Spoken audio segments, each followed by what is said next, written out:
I'm Liv, and this is the Babe Cave.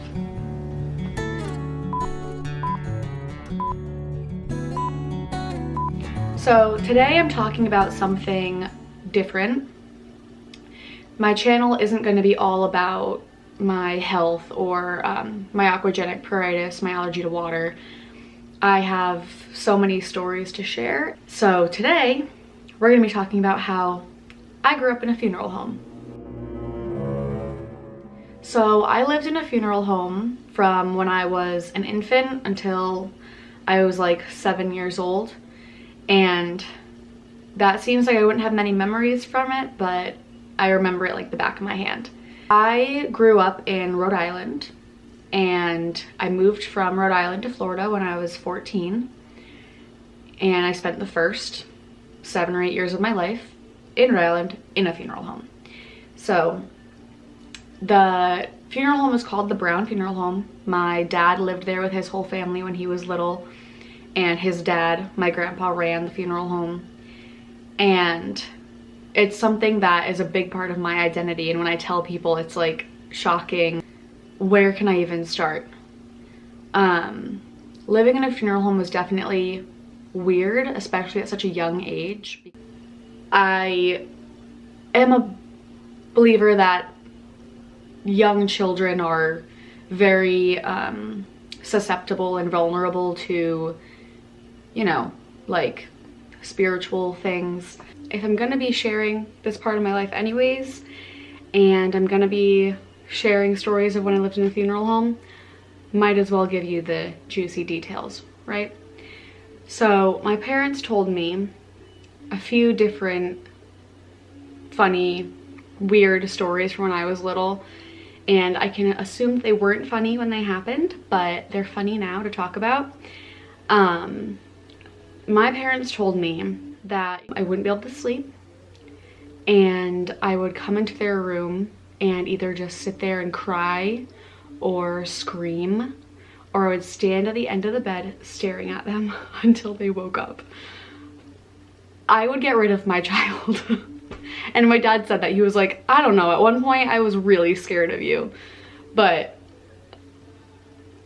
what can I say? I was like 2. I don't remember it. But yeah, so I used to scream in the middle of the night and wake up my brother and my sister. I would make my sister take me across the hall into their bedroom because I was even so scared just across the hall and go into their bedroom.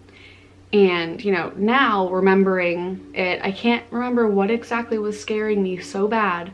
And I don't really think I grew out of that for a little while. I know that I was scared to sleep until I was like 11. What I can remember now that I attribute to sleep paralysis really and night terrors, but I didn't know then, I used to wake up in the middle of the night and I thought I was waking up. I don't know if I was, if I wasn't, if it was sleep paralysis, I don't know. And a lot of the times I would see a really big shadowy black figure, and most of the time it would be kind of far away, and then it would slowly get closer and closer to me. And as it did, I would get colder and colder, and it would lean over my body, and that's when I would scream, and my siblings would freak out.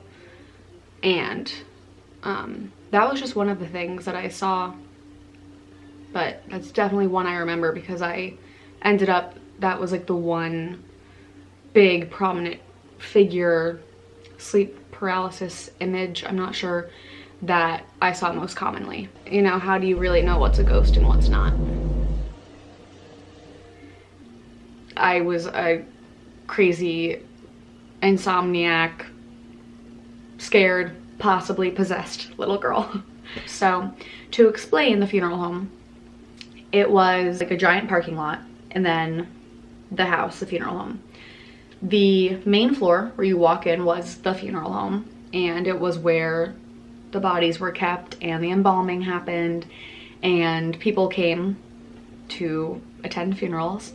And then the upstairs was where we lived. So we were up top, then it was the funeral home, and then the basement below the funeral home was called the cave. and that was just another like living area. And for a little while my aunt's family came and moved in with us, and they lived down there. It was pretty small. Me, my brother, and my sister all shared one bedroom, bunk beds and a bed next to each other, and my parents right across the teeny tiny hall. And I remember as a little girl, almost like not every day, but whenever there would be a funeral, there was quiet hour, and we would have to be so quiet because there was a funeral going on downstairs. And I can only imagine that was probably so frustrating, because having little kids, probably not the easiest to keep them quiet, but from my memory, I was a perfect angel and I stayed quiet. What else? Just the other day on Mother's Day, my grandma and my dad were telling us stories about the funeral home, because I told them I was going to be making this video.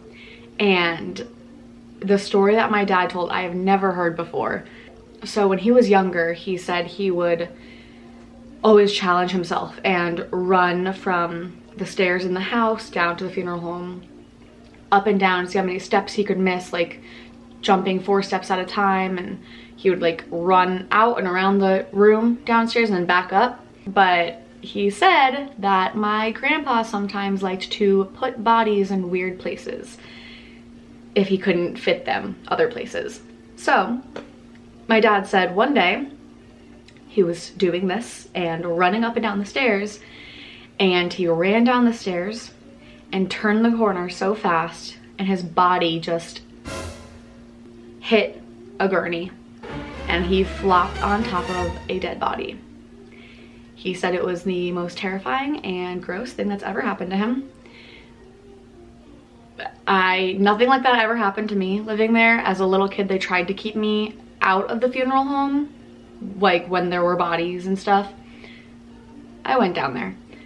We had to go down there to dial up the internet if the internet wasn't working. And as a little girl, living a few steps away from a bunch of dead bodies, honestly wasn't as unsettling as it should have been. I was not that affected by it, but I probably didn't really understand. And there's more where that came from. So I'm going to be sharing different stories every week. I'm going to try. And, you know, sometimes it's going to be about health, and sometimes just about my life. And there's so many things I want to talk about that this was just one of them. And it's one that I know people are always interested in when I tell them. So now you know.